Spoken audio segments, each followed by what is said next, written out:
భక్తిసింగ్ ప్రేక్షకులకి నమస్కారములు. ఈరోజు శనివారం అండి. శనివారం అంటే స్వామివారు తెలుసు కదా మీకు, అలివేలు మంగా సమేత పద్మావతి వెంకటేశ్వర స్వామి అండి. స్వామివారు మీరు ఇంట్లో పొద్దున్నే స్నానం అర్చన అన్నీ చేసుకుని, ఇళ్ళు అన్నీ కడుక్కొని, ముగ్గులు వేసుకుని, అలంకారం చేసుకుని, అరటాకు వేసుకుని, అరటాకు శ్రేష్టమండి. మనం భోజనం చేయాలన్నా అరటాకులో చేయొచ్చు, తామరాకులో కూడా చేయొచ్చు. 2 అరటాకులు వేసుకుని బియ్యం పోసి ఫోటో పెట్టి 2 మూకుళ్ళు పెట్టుకుని, ఎర్రటి మూకుళ్ళు, దానికి పసుపు కుంకుమ అలంకారం చేసి, దాంట్లో అఖండ తైలం నూనె పోయండి. స్వామివారికి దీపం అండి. దాంట్లో అలాగే ఒక ఒత్తు వేయండి, తెల్లటి ఒత్తు, ఏక ఒత్తు వేయండి. దానిని ఏకు అంటారండి. ఏక ఒత్తు వేసి దాన్ని వెలిగించండి. స్వామివారికి ఏడుకొండలవాడ వెంకటరమణ గోవింద గోవింద అంటూ ఈ నామస్మరణ చేయండి.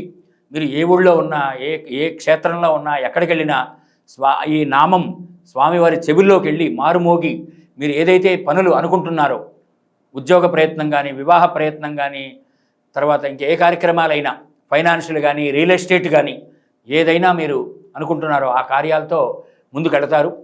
చెయ్యండి. మాకు ఈరోజు ఇంట్లో పూజ చేయడం కుదరట్లేదండి గురువుగారు, అలాగే గుడికి వెళతాం అనుకుంటారు మీరు. అలాగే దేవాలయానికి వెళ్ళండి. స్వామివారి దేవాలయానికి 9 ప్రదక్షిణాలు చేయండి. శ్రీ వెంకటేశాయ ఇదన్నమమా అంటూ తిరగండి. వెంకటేశ్వర స్వామివారి గురించి చెప్పండి. మీరు ఏమనుకుంటున్నారో మనస్సంకల్పం, ఆ సంకల్పం స్వామివారు వింటారు. ఆ సంకల్పంతో మీ పనులు విజయవంతం అవుతాయండి. చక్కగా అనుకున్న పనులు, కార్యాలు, కార్యక్రమాలు, అన్ని పనులు కూడా ఆటంకాలు అవుతాయి. ఆటంకాలు లేకుండా ముందుకు వెళ్ళిపోతారు. ఆ తర్వాత నిర్విఘ్నంగా మనం ఏదైతే అనుకున్నామో, ఫైనాన్షియల్, రియల్ ఎస్టేట్, ఉద్యోగం, వివాహం, సంతానం అని స్వామివారికి మీ మొక్కుబడులు మొక్కుకోండి.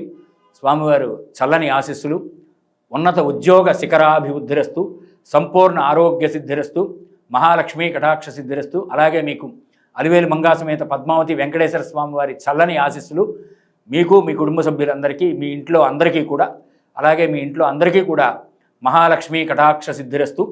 మీరు ఏదైతే కార్యం అనుకుంటున్నారో, మేము వచ్చే నెలలో పెళ్ళి, ఆ కార్యం అనుకుంటున్నారో అది స్వామివారికి మీరు మనస్సులో అనుకుని, ఆ దీపారాధనకి నమస్కారం చేసుకుని, మేము చెప్పిన మంత్రం మీరు జపించి, ఇంట్లో కుదిరితే ఇంట్లో అనుకోండి, ఇప్పుడు మేము చెప్పేది కూడా మీరు అనుకోండి. అలాగే దేవాలయానికి వెళ్ళి ఏడుకొండలవాడ వెంకటరమణ గోవింద గోవింద అని 3 సార్లు అనొచ్చండి. 9 సార్లు అనొచ్చు, 11 సార్లు అనొచ్చు, 21 సార్లు అనొచ్చు. అలాగే మీకు ఓపిక ఉంటే 54 సార్లు, 108 సార్లు కూడా ఈ మంత్రం జపించవచ్చు, పారాయణ చేయొచ్చు. స్వామివారి చల్లని ఆశీస్సులు మీకు సంపూర్ణ ఆరోగ్య సిద్ధిరస్తు. ఇక మీ కార్యక్రమాలన్నీ కూడా విజయవంతంగా ముగుస్తాయి, విజయవంతం అవుతాయి. శుభం భూయాత్.